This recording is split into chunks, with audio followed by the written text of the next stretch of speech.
Was it a marriage intended to heal a nation, or the most brilliantly staged death trap in European history? In the simmering summer of 1572, Paris was a city holding its breath. The contract binding the Catholic Princess Marguerite de Valois to the Protestant King Henry of Navarre was signed, yet somewhere in the ink of that document, a secret clause written in blood seemed to doom every third guest at their wedding. The city itself was a theatre of paradoxes.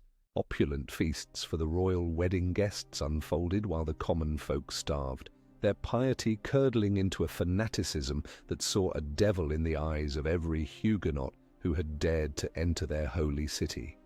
The air, thick with the scent of incense and sewage, crackled with an unspoken promise of violence.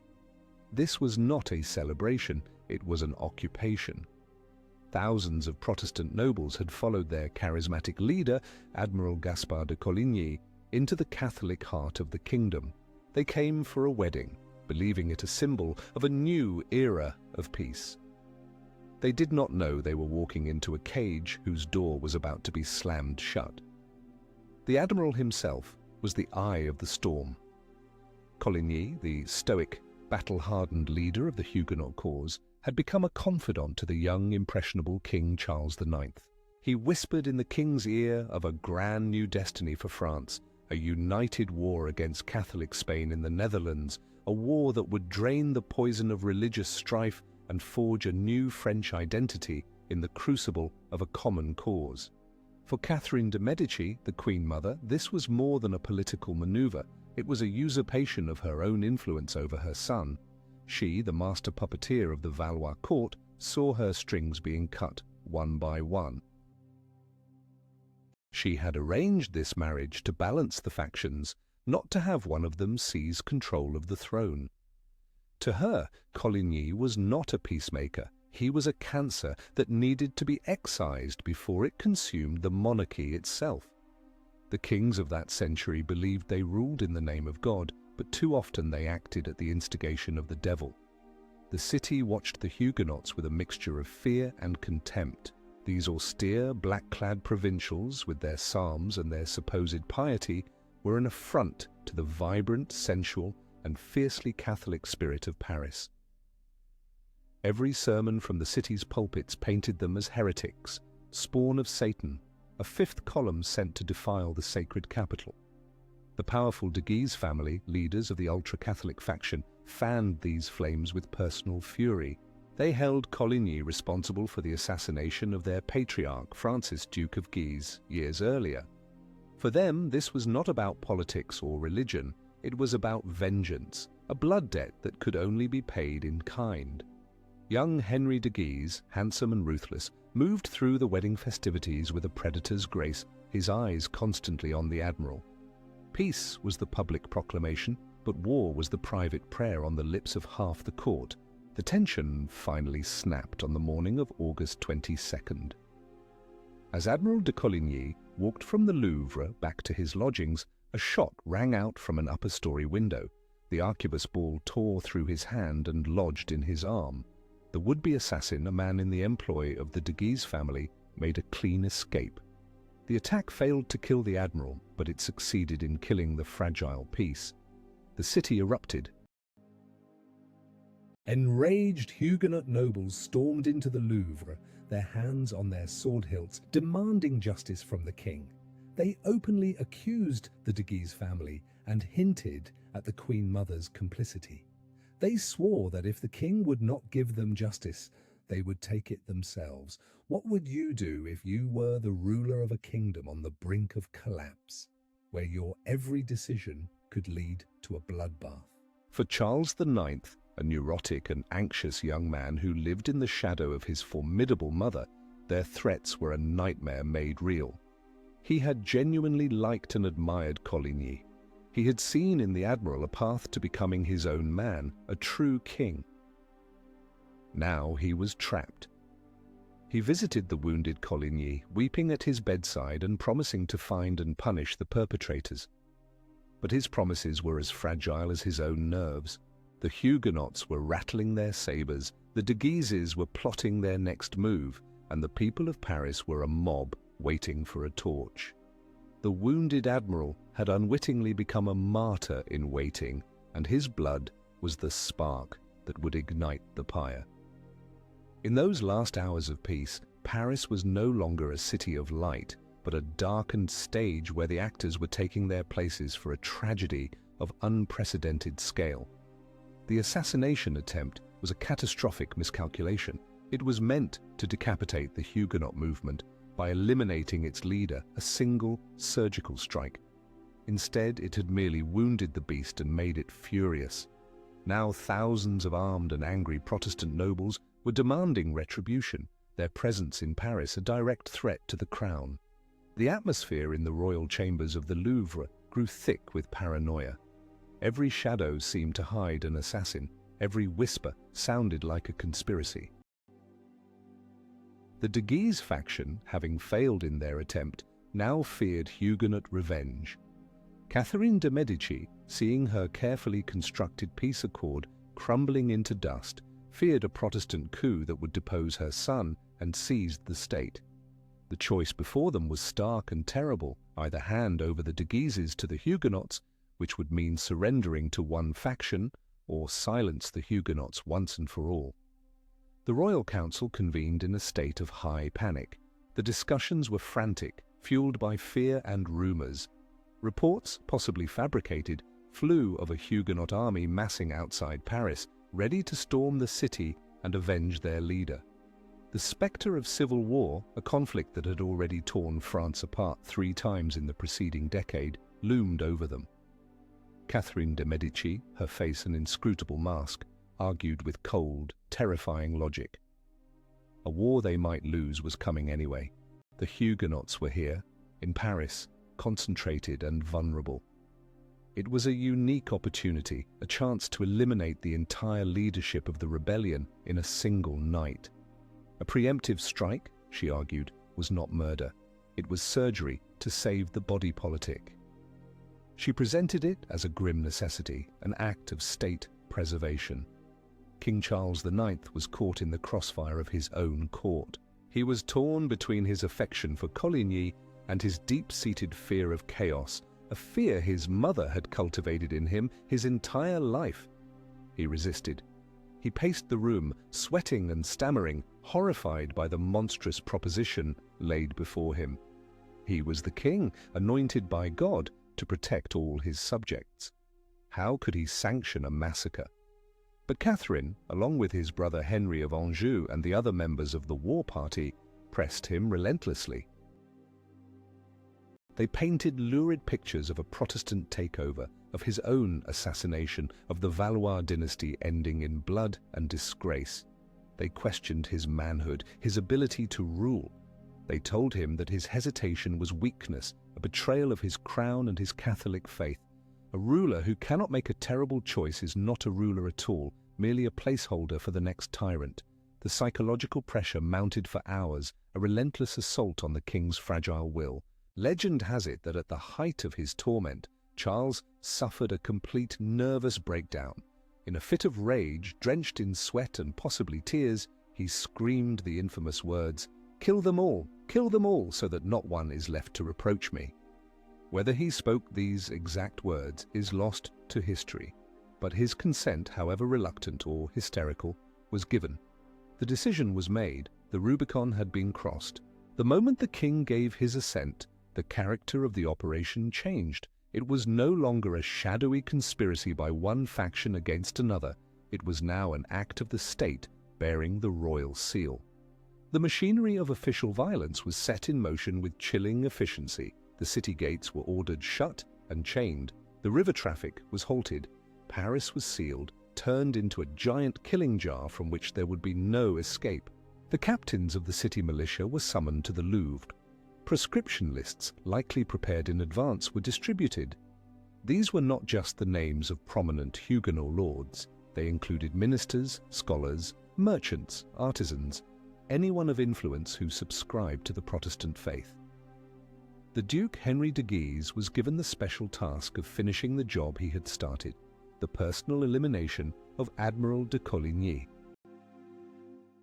The Swiss Guard, the monarchy's elite mercenaries, were deployed to key positions, their primary task to surround the Louvre and prevent the Huguenot nobles quartered there from escaping or organizing a defense. The conspirators synchronized their watches. The signal was chosen, the tolling of the bell from the church of Saint-Germain-l'Auxerrois, the parish church of the Louvre. It was to ring before dawn, a death knell disguised as a call to prayer. The trap was set. The shadow of conspiracy that had fallen over the Louvre had now condemned thousands, trapping kings and their enemies alike within its bloody logic. The air in the chambers of the wounded admiral was heavy with a false sense of security. Coligny, despite his pain, believed the king's promises of protection. He had posted his own guards but trusted that the royal authority would prevail. His followers, though angry, were waiting for the king to act, to deliver justice. They were soldiers and nobles who understood the codes of honor and warfare. They could not conceive of the monumental betrayal that was being planned just a few hundred yards away, within the very walls of the royal palace. They were preparing for a political confrontation, perhaps a duel or a legal proceeding.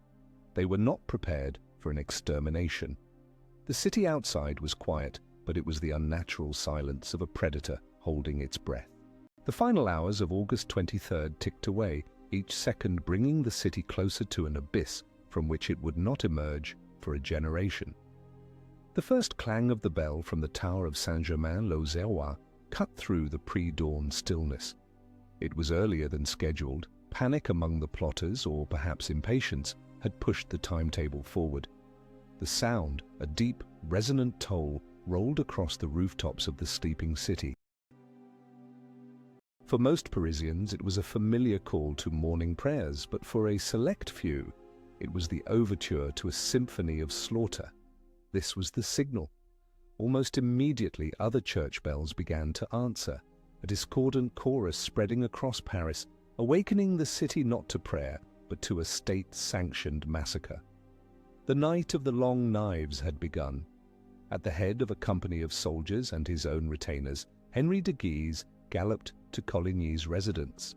The royal guards posted by the king to protect the admiral simply stood aside, their presence a cruel part of the deception. Guise's men smashed down the door with axes. The small contingent of Huguenot guards was overwhelmed in a matter of seconds. A group of assassins, led by a man named Baime, stormed up the stairs to the admiral's chambers. Coligny, awakened by the commotion, had risen from his bed. He faced his murderers with the calm dignity that had defined his life. He knew there was no escape. According to the accounts, he told them, "I have long been ready to die." Baime thrust a sword into his chest, and the others followed, stabbing his lifeless body repeatedly. The murder was not enough. It had to be a spectacle. The Duc de Guise, waiting in the courtyard below, shouted up, demanding proof. In a final act of desecration, the assassins lifted the admiral's body and hurled it from the window. It landed with a thud at Guise's feet. He contemptuously nudged the corpse with his boot, confirming the identity of his family's great enemy. The first and most important name on the list had been crossed off. Simultaneously, the second phase of the plan unfolded within the Louvre itself. The palace, which was supposed to be a neutral ground of hospitality, became a slaughterhouse. Huguenot nobles, who had been invited to stay in the palace for their own safety, were awakened by Swiss guards and herded into the main courtyard. There, under the cold gaze of the court, they were systematically cut down. Some tried to fight back, drawing their swords in a last, hopeless act of defiance. Others, realizing the depth of the betrayal, ran through the labyrinthine corridors of the palace, seeking an escape that did not exist. The opulently decorated halls, scenes of dancing and celebration just days before, were now splattered with blood and echoed with the screams of the dying. King Charles himself is said to have watched the carnage from a window, a spectator at his own atrocity. Henry of Navarre and his cousin, the Prince of Condé, the two highest-ranking Protestants, were spared. They were dragged before the king and given a simple choice: mass, death, or the Bastille. Their royal blood saved them from immediate execution, but they were now prisoners, forced converts held as trophies of the Catholic victory. Outside the palace walls, other kill squads were moving through the city, heading for the houses where the remaining Huguenot leaders were lodged. They carried torches and lists. They kicked indoors, dragging men from their beds and killing them in front of their families. The operation was, in its initial hours, a brutally efficient and targeted political purge. The goal was to eliminate the Huguenot leadership, to shatter the movement's command structure, and to terrorize any survivors into submission. In the game of power, mercy is often seen as a weakness, but absolute cruelty is a declaration of dominance. The streets around the Louvre were now littered with the bodies of some of the most powerful nobles in France. The violence, however, was about to slip its leash. A monster, once unleashed, rarely obeys its master. The ringing bells had not only awakened the killers, but they had also awakened the deep-seated hatred of the Parisian mob. The blood of nobles was merely an appetizer for the feast of death to come. The massacre spilled from the palaces and mansions onto the cobblestone streets with the force of a ruptured sewer. The sound of the tocsin, the methodical work of the kill squads, and the cries of the first victims acted as a blood scent for the Parisian mob. The city's Catholic militia, the Burger Guard, was officially mobilized. But soon they were joined by thousands of ordinary citizens. Shopkeepers, boatmen, butchers, and beggars emerged from the dark alleyways, armed with anything that could kill: pikes, clubs, kitchen knives, and bare hands.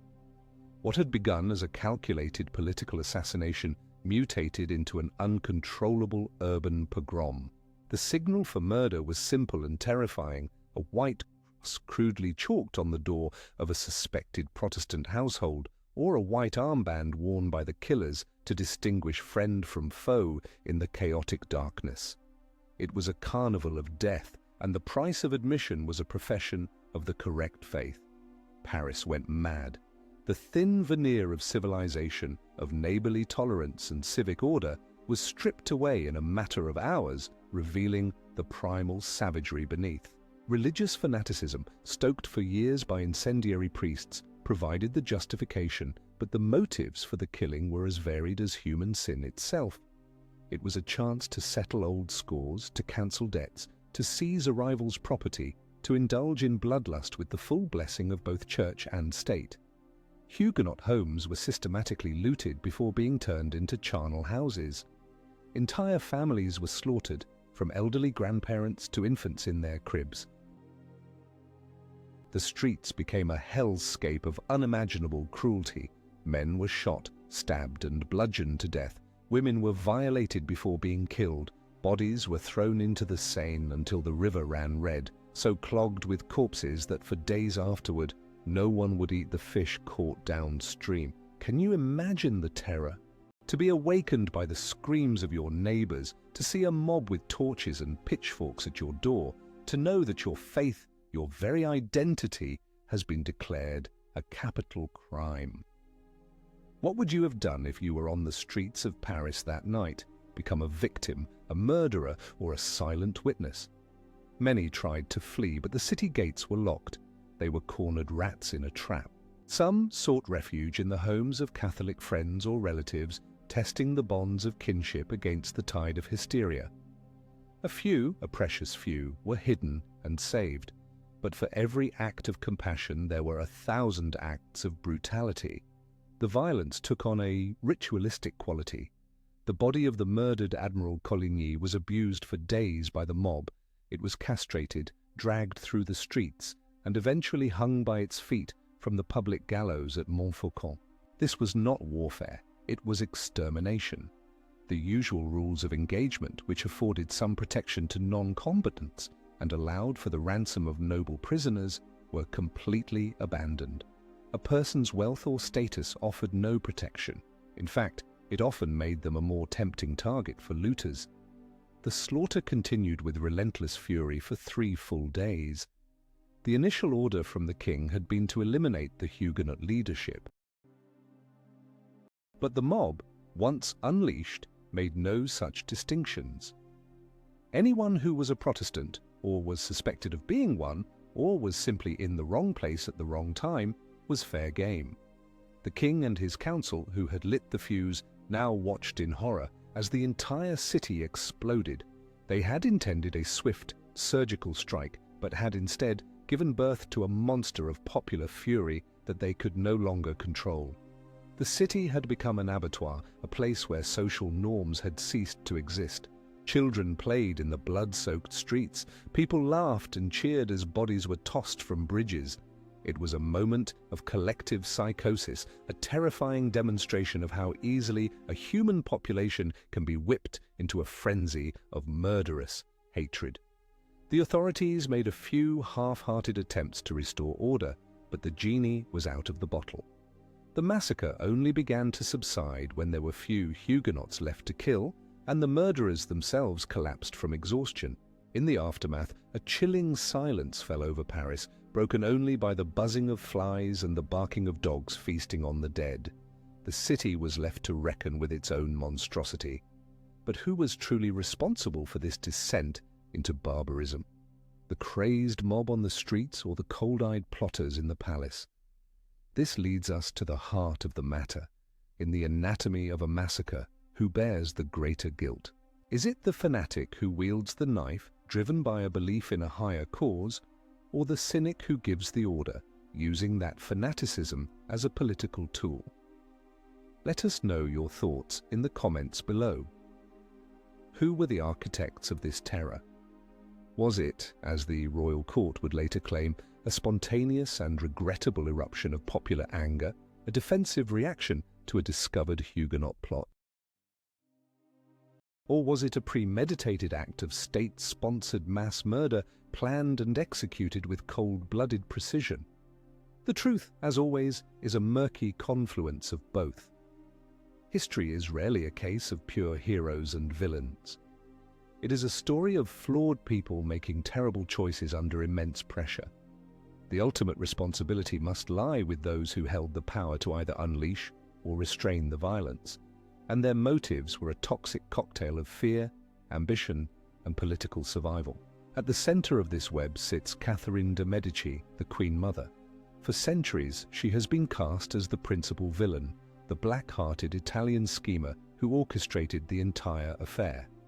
The image of her as a poisoner and a necromancer, sacrificing the peace of the kingdom for the security of her own bloodline, is a powerful one. Catherine's primary motive was dynastic survival. She was not a religious fanatic. In fact, for years, she had pursued a policy of cautious religious tolerance, not out of principle, but out of pragmatism. She understood that the Huguenots were too powerful to be simply eradicated. Her goal was to balance the great noble houses, the Protestant Bourbons and the Catholic Guises, against each other, ensuring that neither could dominate the throne occupied by her sickly and unstable sons. When Admiral de Coligny gained the king's ear and pushed for a war with Spain, he upset this delicate balance. From Catherine's perspective, he was leading her son and France to ruin. The failed assassination attempt backed her into a corner. Faced with the threat of Huguenot revenge and a new civil war, she chose what she saw as the lesser of two evils, a swift, decisive blow to eliminate the threat. Can the murder of one person or even 1,000 be justified if you believe it will save tens of thousands? This is the terrible calculus of rulers. Then there is King Charles IX himself. He was not the monster his actions made him out to be, but a weak, easily influenced young man desperate to assert his own authority. He was swept up in the hysteria, bullied and manipulated by his mother and his advisors. His initial consent may have been given in a moment of panicked rage, but he quickly became an active participant. Accounts, though likely exaggerated, even claim he took an arquebus and fired on the fleeing Huguenots from a balcony of the Louvre. Whether true or not, he publicly claimed responsibility for the massacre a few days later, declaring that it had been necessary to thwart a Huguenot plot against the crown. He tried to frame an act of terror as an act of self-defense. In doing so, he stained his reign and his soul forever. He would be haunted by the ghosts of St. Bartholomew's Day for the rest of his short life, reportedly suffering from night terrors and bleeding from his paws in his final illness. The de Guise family, particularly Henry de Guise, were the trigger fingers. Their motives were far more straightforward: vengeance and power. They sought revenge for the death of Duke Francis and saw the massacre as an opportunity to annihilate their political rivals and establish themselves as the undisputed champions of Catholic France. They were the ones who led the initial charge, who personally oversaw the murder of Coligny, and whose private army formed the core of the first kill squads. They happily capitalized on the Crown's panic to achieve their own bloody ends. They were not merely instruments of the state's will, they were partners in crime, driven by a potent combination of personal hatred and political ambition. A state that uses fanatics to achieve its goals often finds that the fanatics have goals of their own. Finally, one must consider the silent partners. Philip II of Spain, the most powerful Catholic monarch in Europe, had long been terrified of a united France invading his possessions in the Netherlands. The elimination of Coligny and the crippling of the Huguenots served his interests perfectly. While there is no direct evidence that he ordered the massacre, he certainly welcomed it with unconcealed glee, reportedly laughing for the only time in public when he heard the news. The papacy under Pope Gregory XIII also celebrated the news as a great victory for the Catholic faith. He ordered a celebratory Te Deum to be sung, a commemorative medal to be struck, and commissioned 3 frescoes by Giorgio Vasari depicting the events. This international approval gave the French monarchy a veneer of religious legitimacy for their actions, casting a brutal political purge as a righteous crusade. The Crown and the Cross became partners in a bloody enterprise, each using the other to sanctify its own power. The web of responsibility was vast and complex, a shared guilt between those who planned in the palace and those who rejoiced in foreign capitals. The orders, however, did not stop at the gates of Paris. They were about to spread, carrying the fire into the heart of the provinces. The news from Paris travelled with the speed of a plague. Royal messengers galloped out of the capital, carrying the official narrative. A Protestant plot against the king had been discovered and preemptively crushed. The initial orders sent to the provincial governors were a study in calculated ambiguity. They were commanded to maintain order and prevent a Huguenot uprising, a message that could be interpreted in 2 very different ways. Was it an order to protect the Protestants from Catholic mobs, or a license to replicate the Parisian slaughter? In the absence of clear instructions, the fate of thousands of people now rested on the personal character, the religious zeal, and the political ambitions of local officials. France, a kingdom already fractured by decades of religious strife, was about to become a patchwork of localized terror and improbable sanctuaries. In some cities, the Parisian example was followed with gruesome enthusiasm.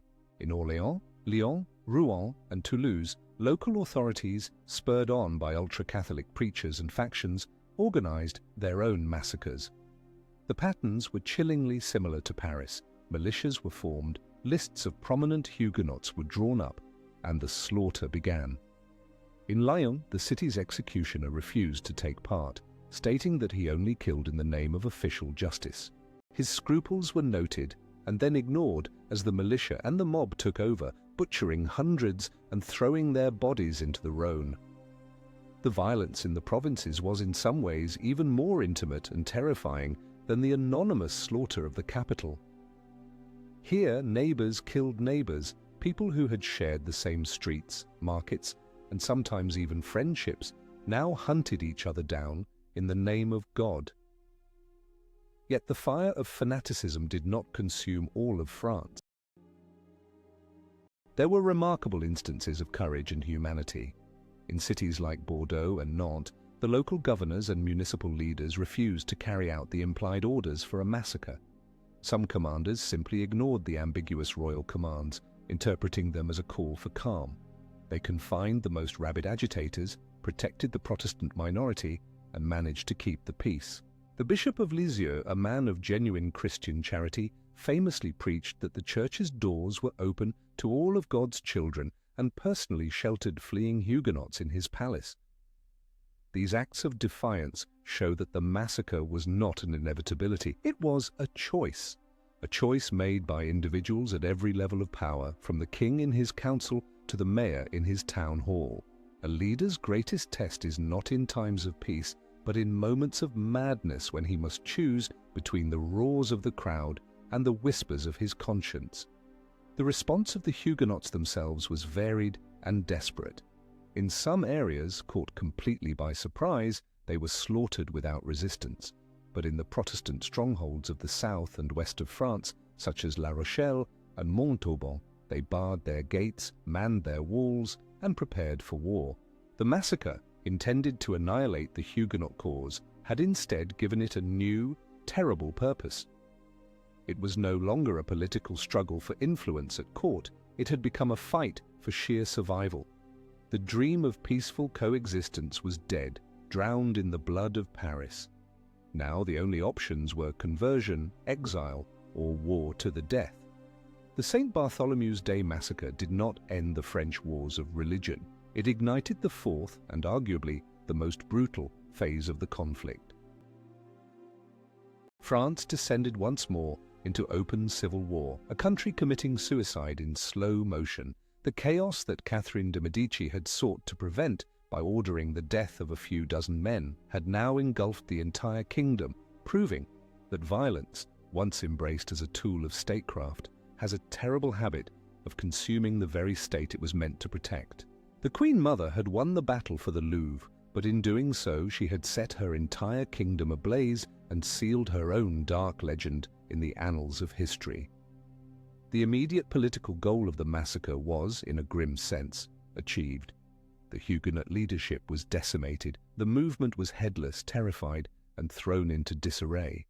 But the architects of the slaughter soon discovered that controlling a narrative is far more difficult than controlling a mob. As news of the event spread throughout Europe, the French court scrambled to justify the unjustifiable. Their first story was that they had simply put down a riot. When that proved unconvincing, they concocted the tale of the Huguenot plot, claiming that Coligny and his followers had been planning to assassinate the entire royal family and seize the state. King Charles IX formally declared this to be the truth before the Parlement of Paris. But propaganda is a double-edged sword. While it may have mollified some Catholics at home, it failed to convince a horrified world. In the court of public opinion, a new and far more powerful narrative was taking hold. The story of a treacherous Catholic monarchy that had lured its enemies to a wedding only to murder them in their beds. At the heart of this new narrative was Catherine de Medici. Almost overnight, she was transformed from a respected, if cunning, political operator into a figure of pure evil. A flood of pamphlets and political tracts printed in Protestant cities like Geneva and London began to circulate across Europe. They depicted her as a modern Jezebel, an Italian sorceress who had corrupted the French court with Machiavellian poison. She was accused of everything, of orchestrating the massacre out of sheer bloodlust, of practicing black magic, of being in league with the devil. This was the birth of her black legend, a caricature of stunning power and durability. Her Italian birth made her an easy target for French xenophobia. Her association with figures like Nostradamus fueled tales of occultism. Her calculated political maneuvering was reinterpreted as a sign of a demonic, amoral nature. The image of the Black Queen was born, and it would haunt her reputation for centuries to come. What was the reality behind the myth? Catherine was a woman of immense intelligence and political skill, fighting to preserve the authority of the crown for her children in an age of violent, fanatical men. Her tragedy was that she ultimately embraced their methods. She chose the path of assassination and terror, believing it was a shortcut to peace and stability. Instead, it led to more war and enshrined her in history, not as the savior of the Valois dynasty, but as its greatest monster. There is a deep and bitter irony in her story. She, who had worked so hard to maintain the balance of power, had created a political vacuum now filled with ghosts. She had wanted to secure her son's throne, but the massacre fatally weakened the moral authority of the French monarchy, paving the way for decades of further conflict and, ultimately, the end of her dynasty.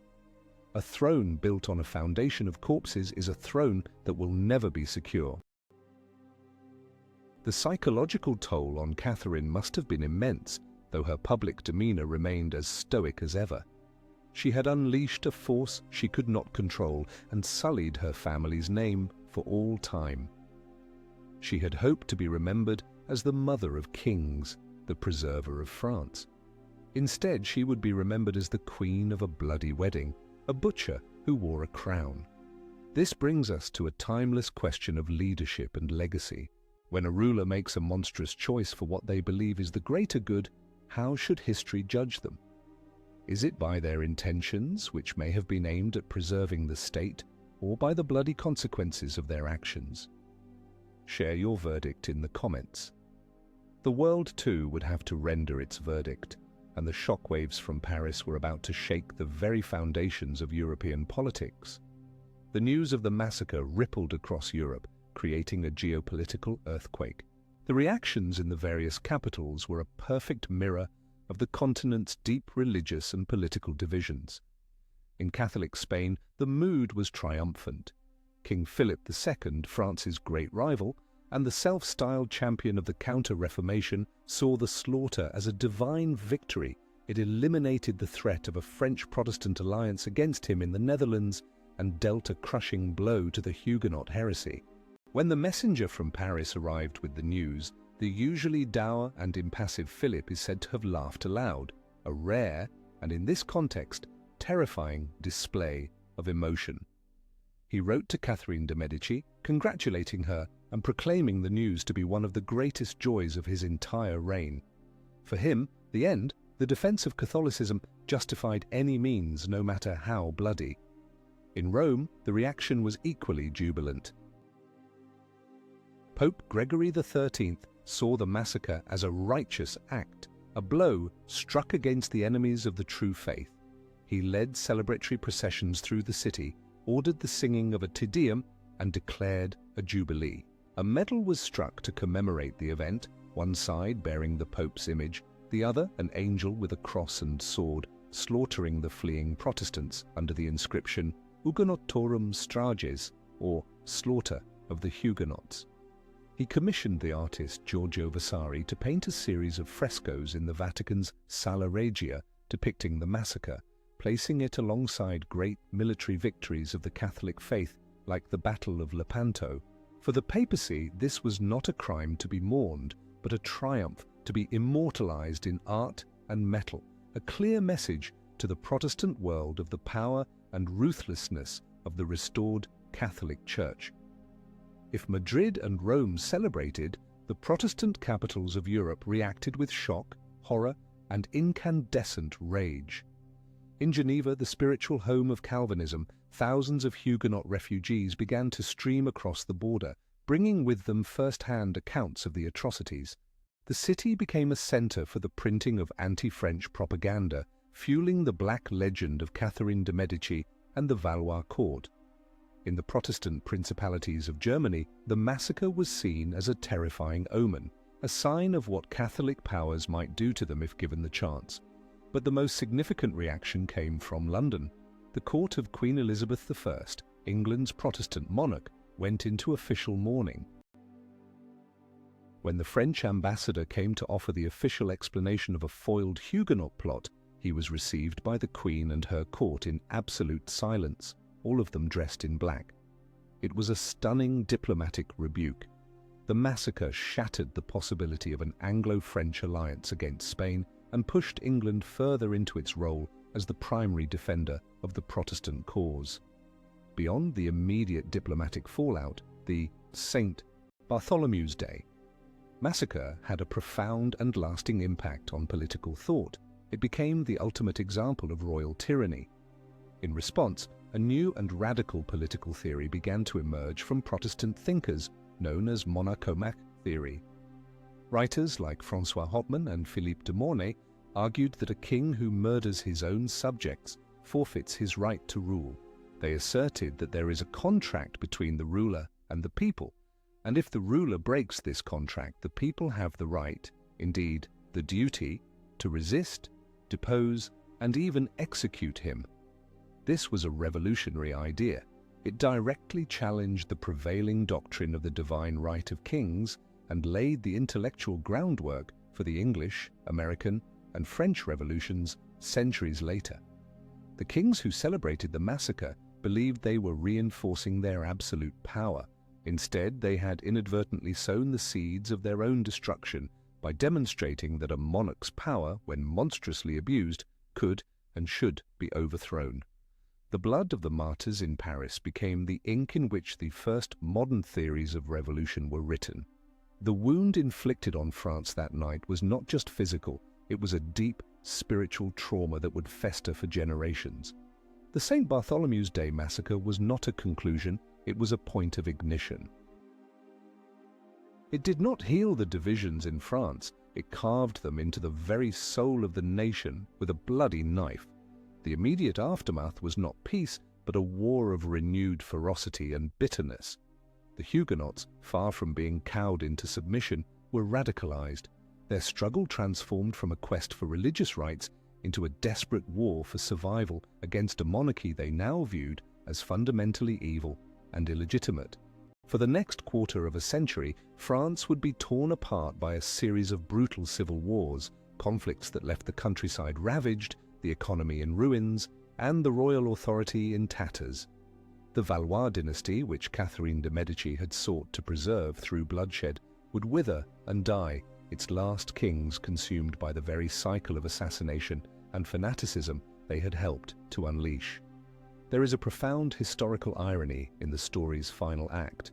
The man who would ultimately heal France was one of the massacre's intended victims. Henry of Navarre, the Protestant bridegroom who had saved his life by a forced conversion in the Louvre, eventually escaped his captors. He renounced his coerced Catholicism, reassumed leadership of the Huguenot forces, and after years of grueling warfare and the assassination of the last Valois king, found himself the legitimate heir to the French throne. To unite the kingdom, he famously declared that Paris is worth a mass, and converted to Catholicism once more, this time for good.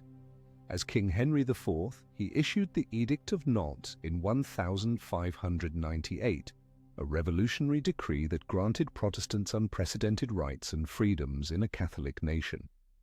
The edict was a testament to the hard-won lesson that religious uniformity could not be imposed by the sword. The man who survived the night of intolerance became the king who institutionalized tolerance. Yet the memory of the massacre became an unhealing wound in the French national consciousness. It lingered as a cultural trauma, a benchmark of cruelty against which all subsequent political violence would be measured. For centuries, it served as a cautionary tale about the dangers of religious fanaticism and political treachery. It was invoked by Enlightenment philosophers like Voltaire as the ultimate argument for religious toleration. During the French Revolution, the radical Jacobins, in a dark twist of historical logic, sometimes justified their own reign of terror by pointing to the precedent of St. Bartholomew's Day, arguing that the monarchy had taught them that exterminating one's political enemies was a legitimate tool of the state. The ghosts of 1572 walked again in 1793. The event was immortalized and to some extent mythologized in art and literature. The plays of Christopher Marlowe, the epic poems of Voltaire, and, most famously, the novels of Alexandre Dumas, especially Queen Margot, shaped the popular imagination for generations. They cemented the image of a glittering, decadent and treacherous Valois court, with the sinister Catherine de Medici and the dashing Henri de Guise as its central villains.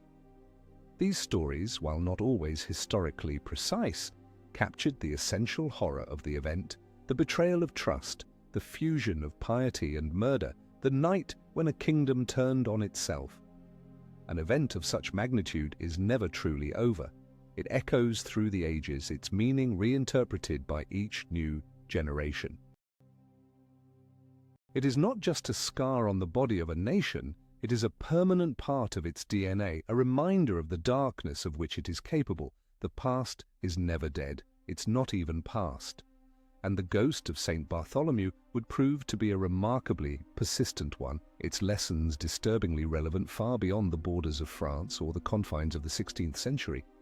Is the St. Bartholomew's Day massacre merely a grotesque episode from a distant, fanatical age? Or is it something more, a timeless blueprint for organized hatred, a masterclass in the political manipulation of fear?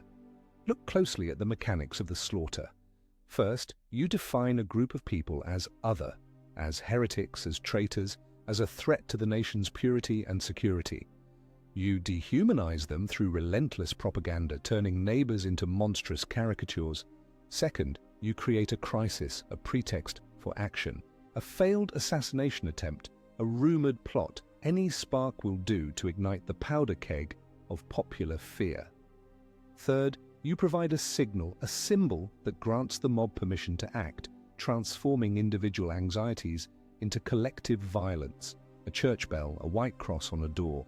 It is a formula that has been repeated with chilling precision throughout human history, from the pogroms of Eastern Europe to the killing fields of Southeast Asia and the ethnic cleansing in the heart of Africa. The costumes change, the weapons evolve, but the grammar of genocide remains disturbingly the same. The true legacy of that night is not just the death toll, it is the revelation of a terrifying political truth, that the greatest threat to a people is often not a foreign enemy, but their own government when it decides that a segment of its own population is an enemy within. When the state turns its monopoly on violence inward against its own citizens, the very concept of society begins to crumble. The massacre demonstrated how easily the institutions meant to protect people, the crown, the law, the church, could be twisted into instruments of their destruction. It taught a lesson that every generation must relearn, that a government which can convince its people to hate a designated internal enemy can make them do anything. A nation that fears its neighbors more than it fears its rulers has already lost its freedom. The story of Catherine de Medici and her bloody decision is a warning that echoes down to our own time. It is a story about what happens when pragmatism becomes so cynical that it sees mass murder as a viable policy option. It is a story about how quickly religious faith or political ideology can become a license for barbarism. It is a story about the fragility of civilization and the ever-present darkness waiting to be unleashed by ambitious leaders who believe they can ride the tiger of popular hatred without being consumed by it. They are always wrong. That night in Paris over 450 years ago is not a closed chapter in a history book. It is a perpetual warning. It is the ghost of Bartholomew, a spectre that rises any time a leader points to a group of people and says, they are the problem. For us to be safe, they must be eliminated.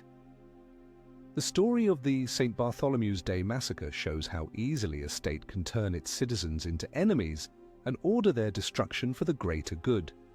Today, when the world is once again divided and the language of hate grows louder, this lesson is more relevant than ever.